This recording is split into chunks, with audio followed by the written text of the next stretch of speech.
uang bantuan lah langsung dikirim lewat ATM loh. Keren ya Malaysia. Serius? Terus ada lagi bantuan berupa barang dapur. Yang kerennya bantuan barang dapur ini bisa diklaim di supermarket. Bantuan ini sebetulnya berupa uang, tapi hanya boleh dibelikan barang-barang dapur. Sumpah keren sekali Malaysia.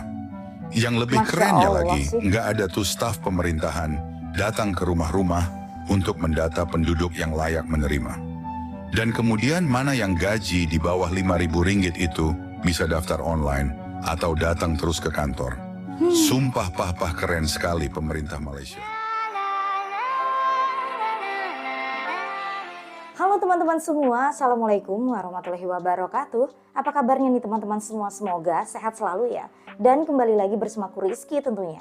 Kali ini kita masih mau ngelanjutin requestan dari teman-teman semua. Thank you untuk teman-teman yang sudah kirimin link requestnya ke DM Instagram aku di YS Rizky ya. Bagaimana pemerintah Malaysia menyalurkan dana bantuan dari pemerintah, dari negara, dari kerajaan sampai dengan selamat ke tangan rakyat Malaysia. Ini bisa menjadi contoh baik untuk negara jiran yaitu Indonesia yang sering kali ya terjadi penyelewengan korupsi itu bagi dana-dana yang biasanya harus disalurkan ke rakyat. Itu biasanya banyak sekali ya kasus-kasus seperti itu. Langsung saja kita cek videonya. Assalamualaikum para bos-bosku.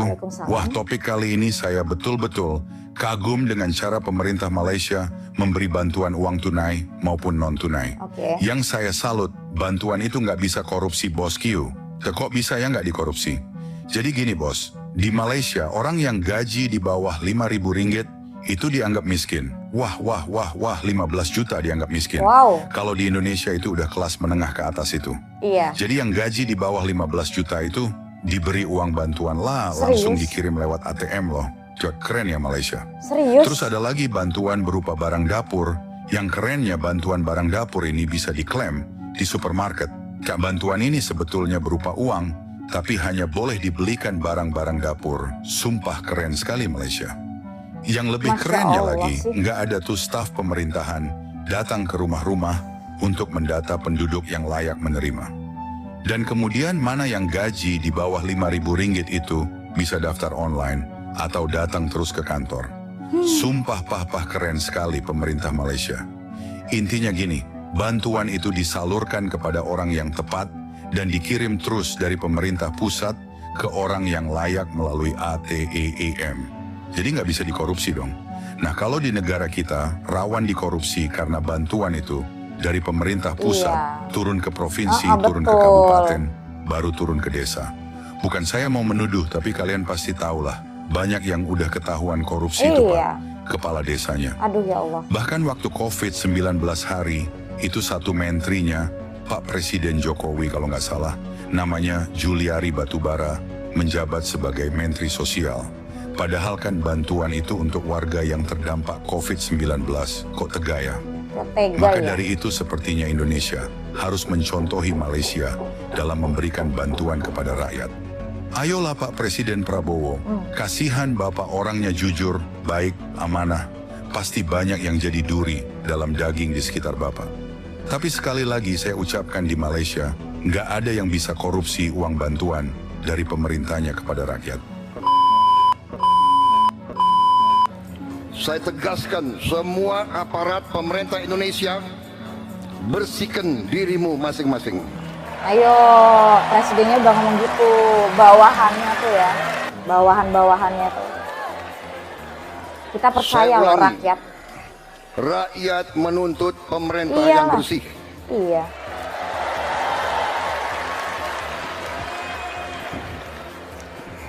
Saya dipilih oleh rakyat. Atas nama rakyat Indonesia, saya tegaskan semua aparat pemerintah Indonesia, bersihkan dirimu masing-masing. Iya, gitu dong. Jangan taunya korupsi, demi memperkaya diri sendiri. Rakyatnya menderita.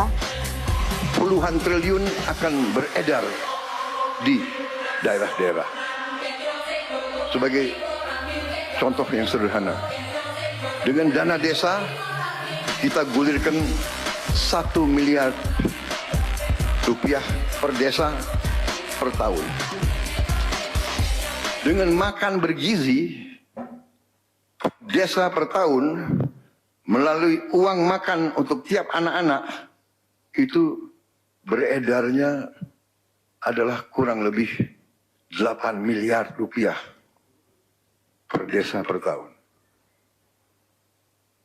800% meningkat peredaran uang di daerah-daerah.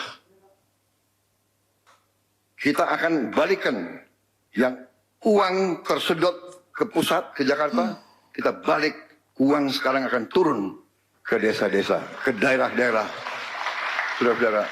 Stop, dengerin dulu ya. Perangkat desa Lengan Sari kedapatan ngarahin pemotongan dana PKH. Dan parahnya lagi teman-teman, ini disaksiin langsung sama Sekdes. Kok bisa? Gimana ceritanya? Di sini gue mau bicara soal PKH yang dipotong. Jadi bayangin sekarang, dana bantuan yang harusnya buat meringankan beban warga, tapi malah dipotong sepihak sama oknum perangkat desa. Mirisnya lagi, uang ini katanya diminta dengan dalih sukarela, tapi kok kesannya kayak diwajibin. Nah, di sini gue mau ceritain kronologinya. Oknumnya itu berinisial N yang menjabat sebagai kasih pelayanan, ngasih arahan ke ketua kelompok KPM buat minta uang dari penerima bantuan. Bahkan ada warga yang cerita kalau jumlahnya dipatok 50.000 per orang. Bayangin, 50.000 itu mungkin kecil bagi kita, tapi buat mereka yang membutuhkan, yang harusnya menerima manfaat ini, itu berharga banget teman-teman. Masalah ini jelas jadi makin kacau karena melibatkan sistem yang seolah-olah udah diatur. Nggak cuma sekedar minta sih, tapi uangnya harus diserahkan lewat ketua kelompoknya dulu katanya, lalu diteruskanlah ke oknum N ini. Dampaknya jelas teman-teman, hak warga yang udah susah malah dirampas, kepercayaan mereka ke pemerintah desa pun ya jelas jadi rusak di sini. Gimana menurut kalian? Lagi-lagi oknum. Share pendapat kalian, drop komen ya. Kasihan rakyat Indonesia, banyak yang susah, padahal negaranya kaya.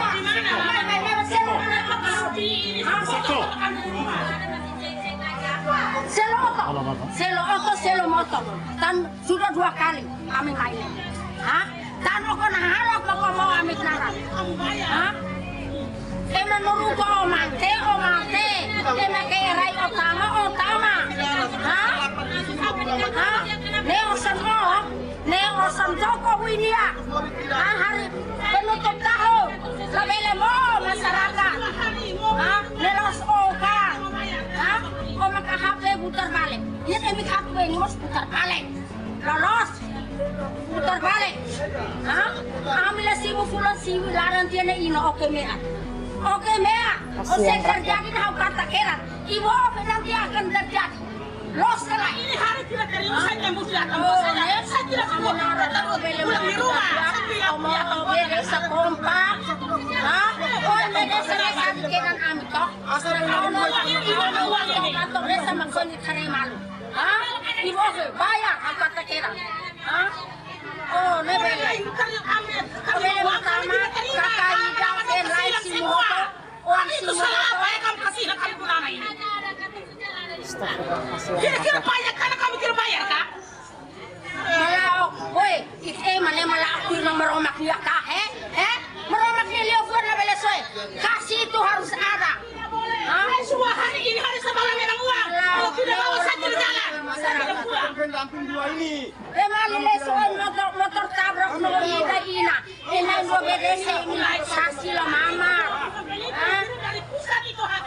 Oh ulang pakai nolia meromak tapi orang saja tahu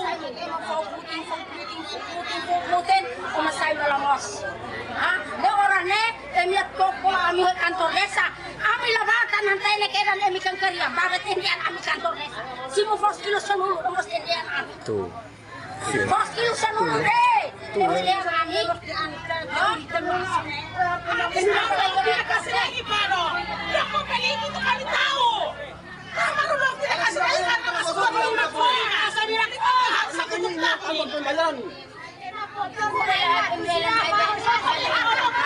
hari ini kami pakai apa bayar orang tua.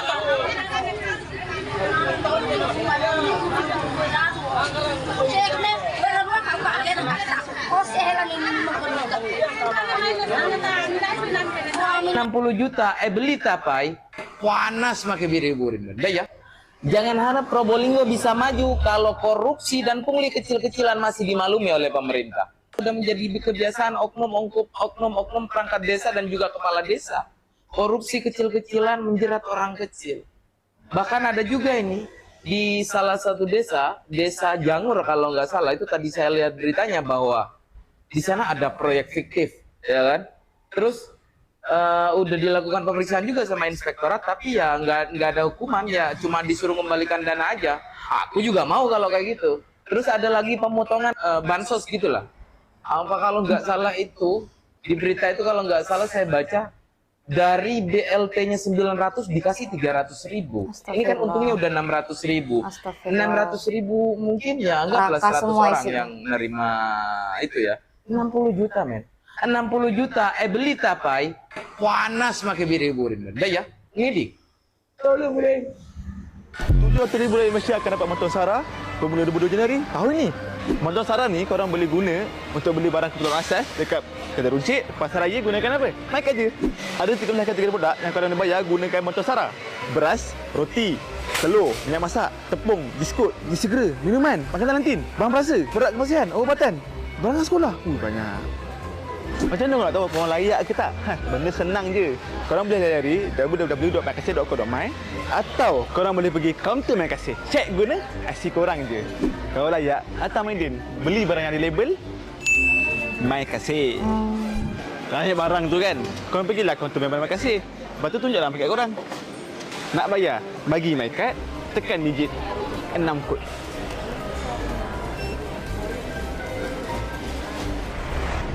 Simple je. Nak tahu info lebih lanjut, boleh layari www.mykasih.co.my. Hantar Maidin sekarang. Gimana bos, keren kan Malaysia? Banyak bantuan yang diberikan, tapi nggak bisa dikorupsi. Karena bantuannya langsung masuk ke ATM rakyat. Kalau Indonesia seperti ini, otomatis koruptor gigit jari karena nggak bisa maling duit rakyat. Mantap ya caranya pemimpin Malaysia. Korang penerima sumbangan asas rahmah, tahu tak yang korang boleh semak bagi bantuan dengan guna apps Mykasih je? Jom saya share caranya. Sebelum tu, jangan lupa save dan repost video ni untuk rujukan. Mykasih ni bertujuan untuk membantu golongan miskin dan miskin tegar yang juga penerima sumbangan tunai rahmah. Jika keluarga korang terpilih menerima sumbangan asas rahmah, maklumat MyCard seorang ahli keluarga akan didaftarkan sebagai penerima. Ini kategori yang layak dapat bantuan SARA 2024. Kadar bantuan dah dinaikkan daripada RM600 ke RM1,200 setahun untuk kategori ini, dan yang bujang kekal RM600. Barang yang boleh dibeli adalah makanan asas, barangan kebersihan diri, ubat-ubatan dan peralatan sekolah. Korang boleh cek baki allowance melalui 3 cara. Yang pertama, check di apps Mykasih. Boleh install apps ni dekat Google Play Store dan Apple App Store. Kedua, portal rasmi Mykasih di sini, app.mykasih.net. Dan yang ketiga, semak di resit pembelian macam ni. Share video ni pada kawan dan ahli keluarga kategori miskin dan miskin tegar supaya mereka tak tercicir bantuan ni. Kalau ada sos beras rakyat miskin diduga dikorupsi.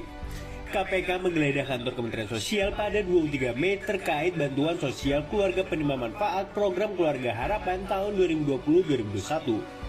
Penggeledahan di Kemensos terkait dugaan tipikor penyaluran beras bantuan sosial ini bertujuan untuk melengkapi barang bukti. Kok bisa ya? Risma menilai program bansos ini aneh, terutama soal penggunaan anggaran.